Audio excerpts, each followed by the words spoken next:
केवल ये जिंदों के लिए ही कथा नहीं है, ये तो हो गए जिंदे जो जीवित हैं।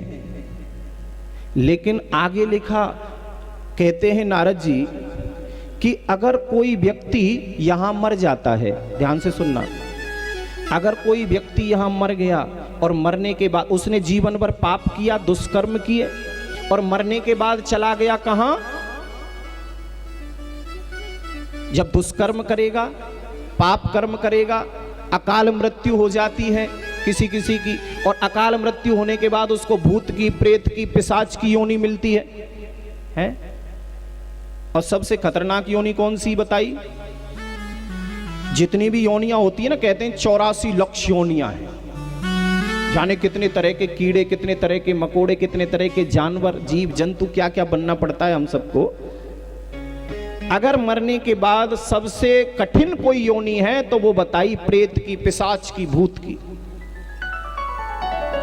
कहते हैं कि और जगह तो खाना पीना भी मिल जाता है, और योनियों में तो कीड़े भी खाना खा लेते हैं, खोजते हैं, सबका होता है। लेकिन भूत, प्रेत और पिशाच, ये योनियां ऐसी हैं, या ना खाने को मिलता है ना पीने को मिलता है। ये भूख से प्यास तड़पते हैं, लेकिन यहां खाना पीना नहीं मिलता। इसलिए सबसे खराब योनि कोई है तो वो है इनकी।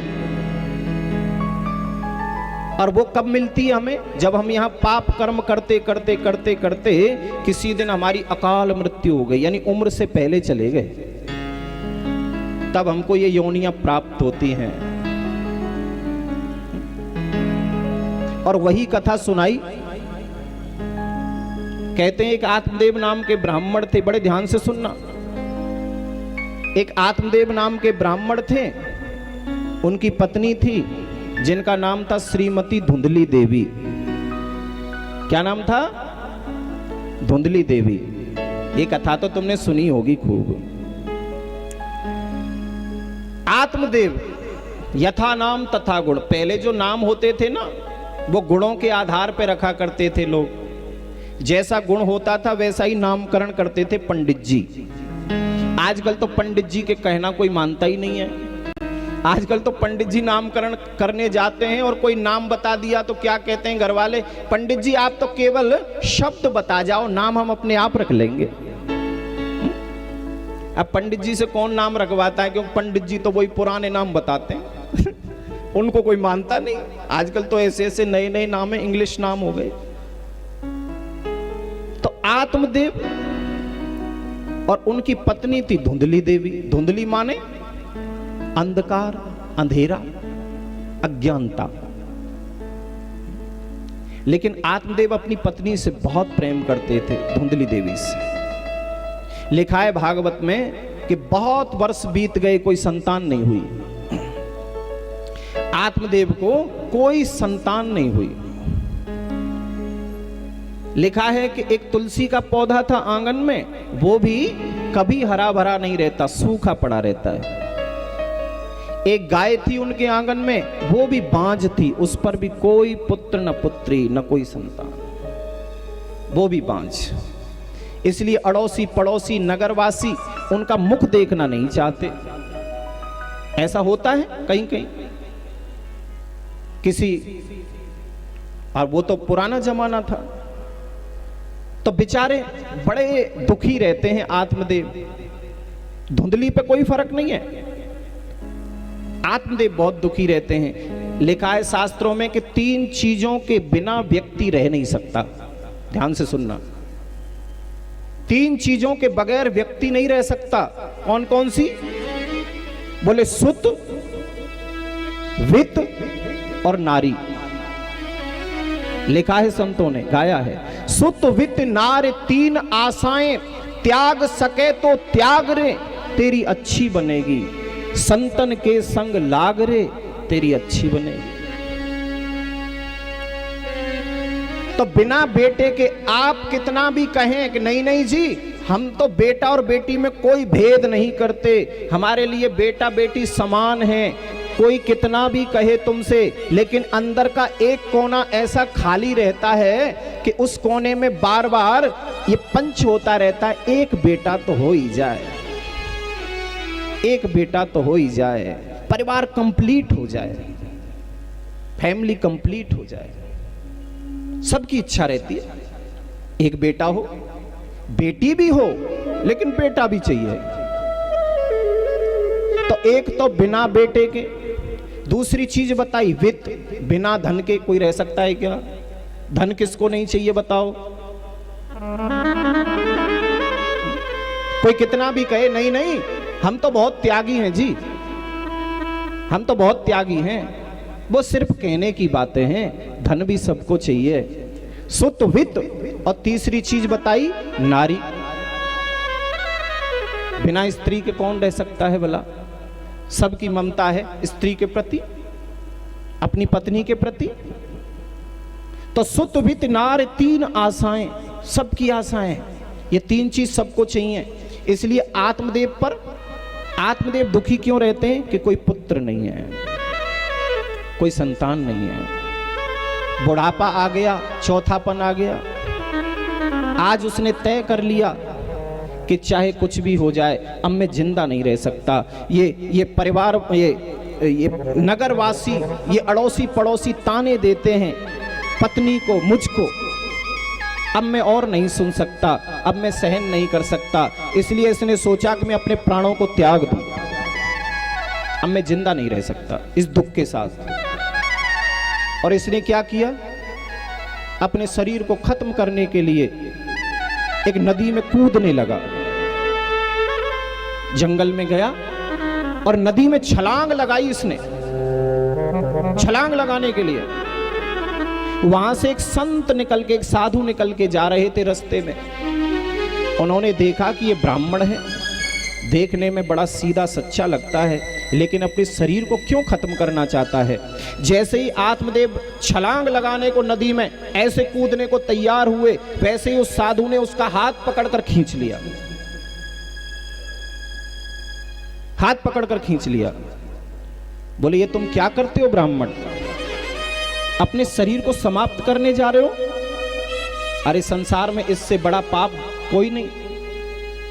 तुमको भगवान ने मनुष्य जन्म दिया है, इसका लाभ उठाओ, इसको क्यों खत्म करना चाहते हो? आत्मदेव ने जैसे ही साधु को देखा तो चरणों से लिपट गया। साधु को देखते ही पैर पकड़ लिए, मन ही मन पूजन करने लगा, मन ही मन प्रदक्षिणा करने लगा। शास्त्र कहते हैं कोई साधु, कोई संत, कोई ब्राह्मण तुम्हें नजर आ जाए ना, तो तीन चीजें जरूर कर लेना। शास्त्र कहते हैं कोई साधु तुम्हें दिख जाए, कोई संत दिख जाए, कोई ब्राह्मण दिख जाए, तो तीन चीजें जरूर करना। मन ही मन प्रणाम कर लेना।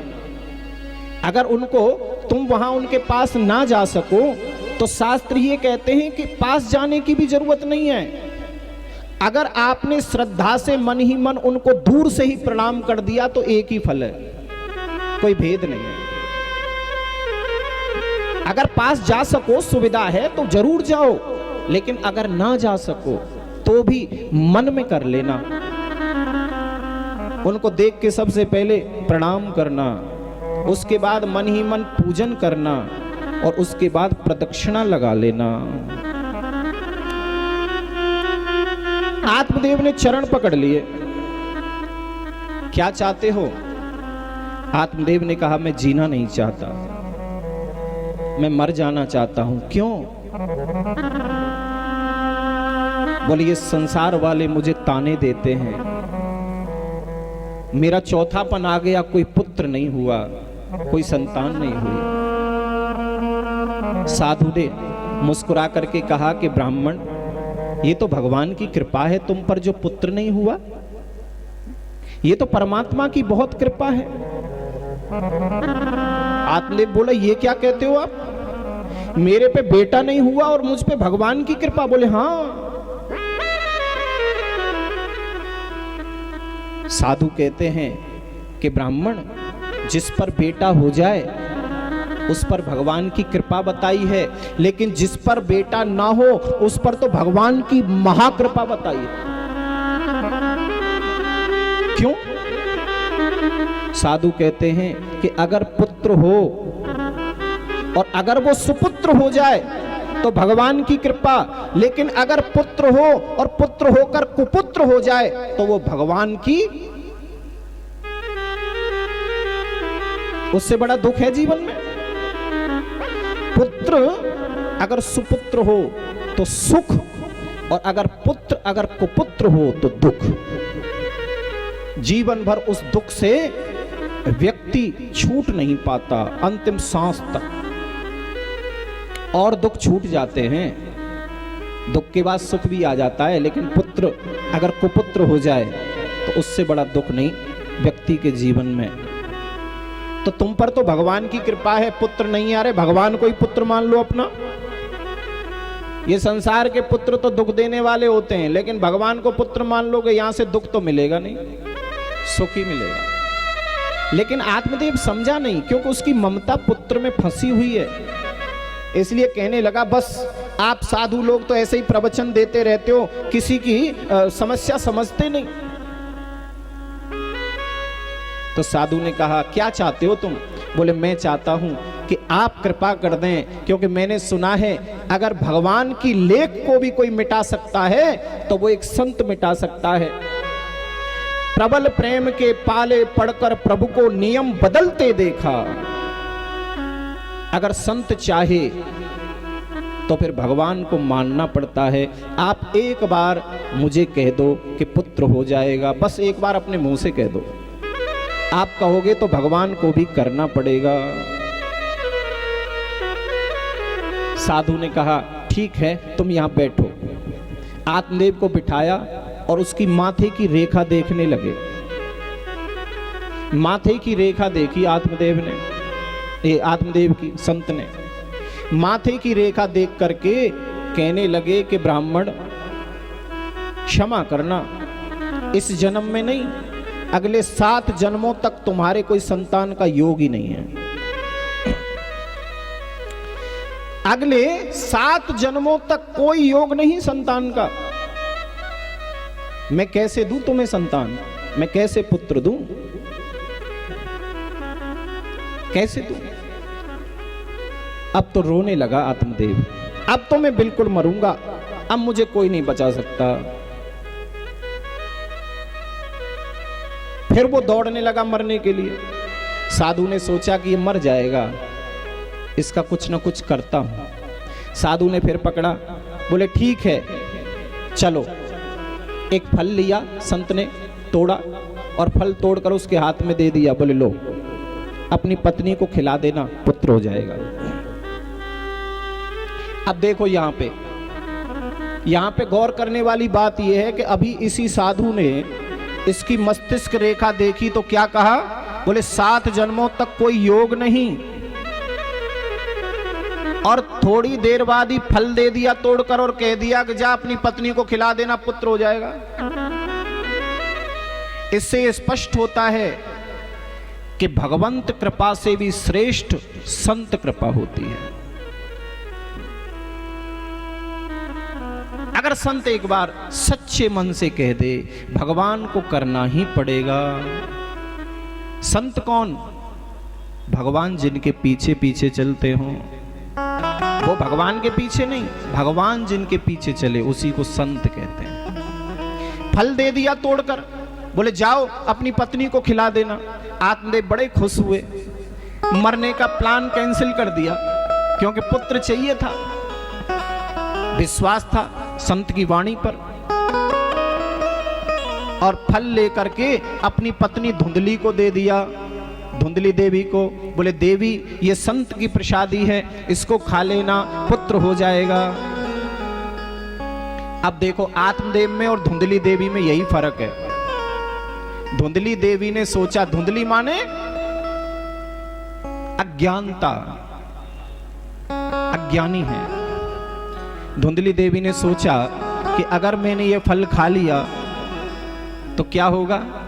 मैं गर्भवती हो जाऊंगी, और अगर मैं गर्भवती हो गई तो बोले मेरी जो सुंदरता है इतने दिनों तक मैंने संजो के रखी है, वो नष्ट हो जाएगी, इसलिए मैं इस फल को खा नहीं सकती। लेकिन आत्मदेव से मना भी नहीं किया अपने पति से, क्योंकि पति के सामने तो पतिव्रता बन के रहती है। हाँ, धुंधली देवी। इसलिए इसने सोचा कि अब पति की बात तो माननी पड़ेगी, लेकिन फल नहीं खा सकती। तो इसकी एक सहेली थी पड़ोस में, उस पर पहले से ही 6 पुत्र थे, 7वां होने वाला था। तो इसने अपनी सहेली से सौदा कर लिया। बोले तू गरीब है और मैं पुत्र के बिना हूं, तुम्हारे जो अगली संतान हो, पुत्र हो, उसे मुझे दे देना, और मेरा जो मैं तुमको बदले में बहुत सा धन दे दूंगी। सौदा कर लिया। और इस फल का क्या किया, इस फल को खिला दिया गाय को, कि देखती हूं ये संत की प्रसादी झूठी है कि सच्ची है, जरा चेक तो करूं फल खिला के। गाय को फल खिला दिया वो। और ठीक 9 महीने के बाद उसकी सहेली पर पुत्र हुआ, और वो पुत्र लेकर के इसको दे दिया, धुंधली देवी को। और भागवत में तो लिखा है कि इसने 3-4 महीने से ही नाटक करना शुरू कर दिया था। अपना पति जब आता ना, हाँ, ये पेट पे कपड़ा वपड़ा लगा के और नाटक करती। हाँ, कहती देखो जी आज तो ना पैर मार रहा है, आज तो कुछ कह रहा है। अब बेचारा आत्मदेव बड़ा भोला भाला, सब मान लेता। और ठीक 9 महीने के बाद अपनी सहेली से पुत्र लेकर के आ गई, उसको बदले में धन दे दिया। और जैसे ही आत्मदेव शाम को लौटे, हल्ला मचाना शुरू कर दिया, मेरे यहाँ बेटा हुआ है, मेरे यहाँ बेटा हुआ है, मेरे यहाँ बेटा हुआ है।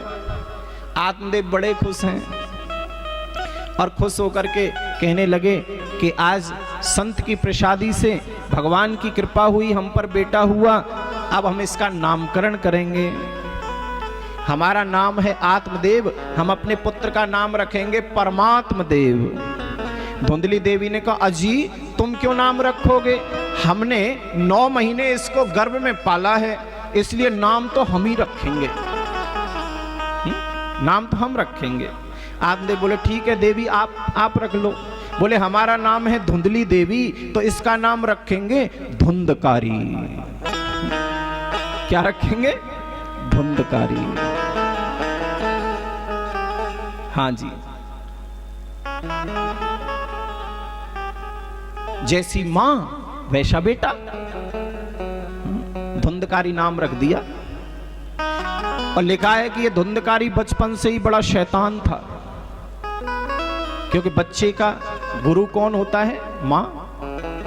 बच्चे की प्रथम गुरु मां।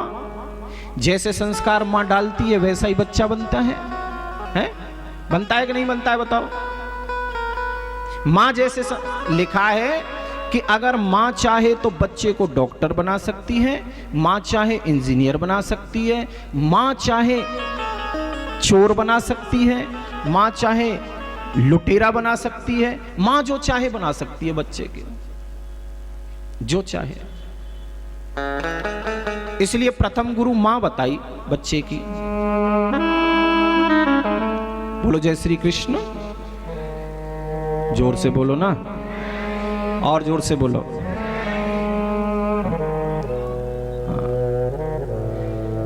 अब ये बालक शैतान हो गया बचपन से ही। माँ बहुत लाड़ करती थी, प्यार करती थी। पिता तो बेचारे कमाई से ही फुर्सत नहीं रहती, बच्चों को देखना भालना तो माँ का कर्तव्य है, संस्कार देना। इसीलिए तुमने देखा होगा जब लड़की की हम बेटी की शादी कर देते हैं और बेटी जब ससुराल जाती है तो सासू माँ कुछ कुछ सिखाती है और कुछ बनवाती है, और वो बना नहीं पाती या कोई बात ऐसी हो जाती है तो सासू जी क्या कहती है, माँ ने सिखाया ही नहीं है, बनाएगी क्या। माँ पे आता है ना सीधा आरोप, पिता का कोई नहीं कहता, माँ के लिए कहते हैं, माँ ने सिखाया ही नहीं होगा। इसलिए मां को बड़ा सावधान रहना पड़ता है। अब ये जो बालक था धुंधकारी, यथा नाम तथा गुण, ऐसे ही संस्कार मां ने दिए तो ये छोटी मोटी चोरी चारी करता रहता, स्कूल जाता नहीं था। स्कूल गया था, शाम को ही अध्यापक इसको लेके आ गए, हम नहीं पढ़ा सकते इसको, उद्दंडी था।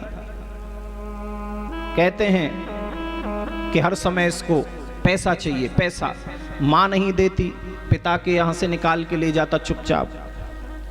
माँ ने सिर पे चढ़ा लिया। धीरे धीरे ये बालक बड़ा होने लगा। अब देखो आश्चर्य की बात, जो फल संत ने दिया था ना, जो गाय को खिलाया था, गाय पर भी एक पुत्र हो गया, बछड़ा। क्योंकि संत की प्रसादी कभी झूठी नहीं हो सकती। और उसने एक बछड़े को जन्म दिया जिसका नाम था गोकर्ण। इसका पूरा जो शरीर था वो तो मनुष्य जैसा था, केवल कान गाय के बछड़े जैसे थे, इसलिए इसका नाम गोकर्ण रखा गया। अब ये था ज्ञानी, क्योंकि संत की प्रसादी थी, श्रेष्ठ बालक हुआ। लेकिन ये धुंधकारी जो था, जब छोटी मोटी चोरी करने लगा तो पिता परेशान हो गए, सब लोगों की शिकायतें आती रहती। और आत्मदेव को आज उस संत की बात याद आई जिसने कहा था कि अगर पुत्र कुपुत्र हो जाए उससे बड़ा कष्ट नहीं होता।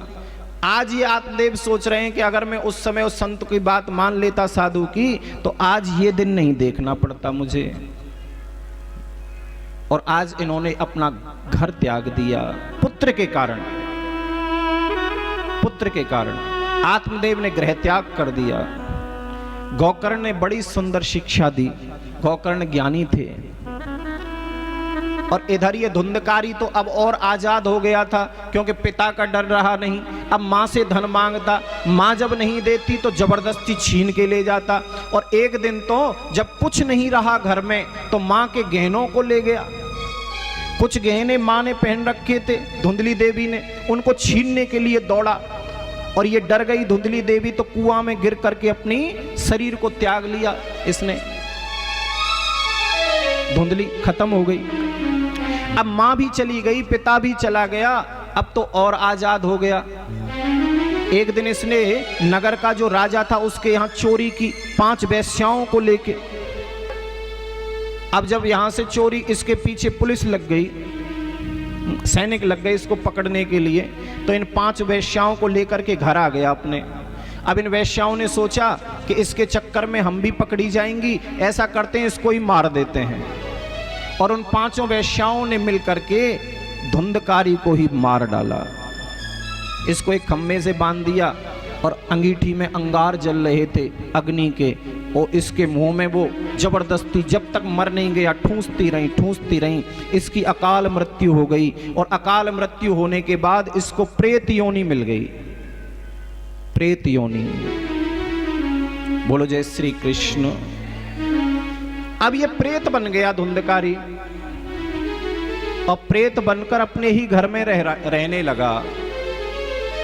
और कोई रहता नहीं था, माँ रही नहीं, पिता रहे नहीं, गोकर्ण भी घर छोड़ के चले गए थे।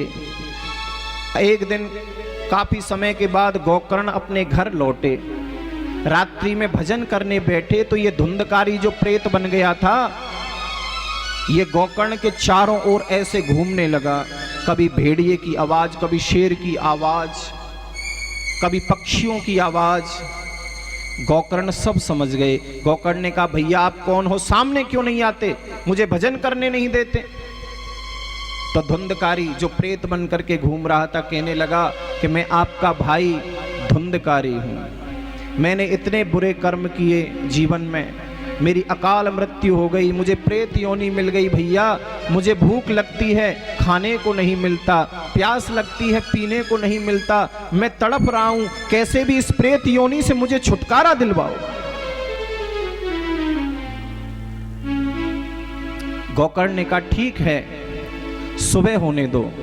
जैसे ही सवेरा हुआ पूरे नगर को इकट्ठा किया गोकर्ण ने कि धुंधकारी को इस प्रेत योनि से कैसे छुटकारा दिलाया जाए। गोकर्ण ने कहा कि एक ही उपाय है, एक ही साधन है। और वो साधन क्या है?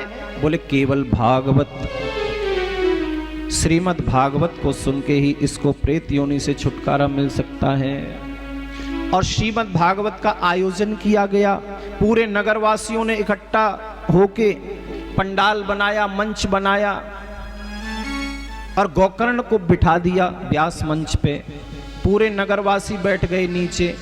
अब धुंधकारी को कथा कैसे सुनाए, क्योंकि प्रेत क्या होता है, हवा होती है, और हवा कभी एक जगह ठहर नहीं सकती, इसका स्वभाव है, वो चलती रहती है। और जो एक जगह ठहर नहीं सकती उसको भागवत कैसे सुना सकते हैं, और वो कैसे सुन सकता है? इसलिए क्या किया गया, गोकर्ण के द्वारा एक सप्त ग्रंथि का बांस मंगाया। गोकर्ण ने 7 गांठ का बांस, और व्यास के दाईं, मंच के दाईं तरफ उस सप्त ग्रंथि के बांस को लगा दिया गया। और आज गोकर्ण ने हाथ जोड़कर धुंधकारी से कहा, भैया ये धुंधकारी, इस बांस के अंदर आप बैठ जाइए। और ये धुंधकारी सप्त ग्रंथि के बांस में अंदर प्रवेश कर गए। पहले दिन की कथा आरंभ हुई। पहले दिन की कथा जब विश्राम हुई तो जो 7 गांठ का बांस था ना, उसकी एक ग्रंथि फट गई। दूसरे दिन की कथा विश्राम हुई, दूसरी फट गई। तीसरा दिन, चौथा दिन, 5वां दिन, 6वां दिन और 7वें दिन की कथा जैसे ही विश्राम हुई तो बांस की 7 ग्रंथियां फट गईं। और उसमें से जो प्रेत था धुंधकारी, और देखो 7 दिन की कथा सुन के वो प्रेत नहीं रहा, आज एक बहुत सुंदर युवक बनके 7 गांठ के बांस से बाहर आया। और आज भगवान के यहां से उसके लिए विमान आया, और विमान में बिठा करके धुंधकारी को भगवान के धाम में ले गए। ये भागवत का फल है।